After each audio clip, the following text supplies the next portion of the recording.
how to create a subdomain in GoDaddy. So I've just logged into my GoDaddy account. We want to click on our name in the top right and then select my products.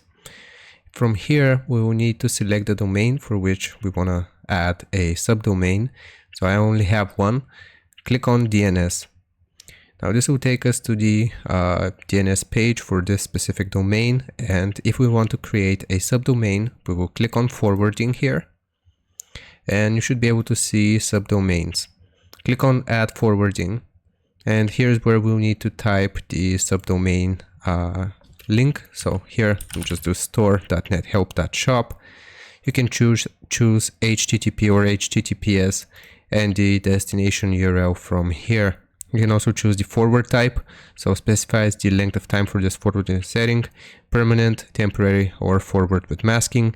And basically after we have selected these changes here, we'll click on save and it should give us a success message. Your forwarding changes have been successfully updated. It should be live in less than an hour, but could take up to 48 hours.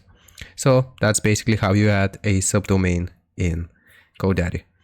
Hope this helps. Leave a like and sub. I'll see you next time.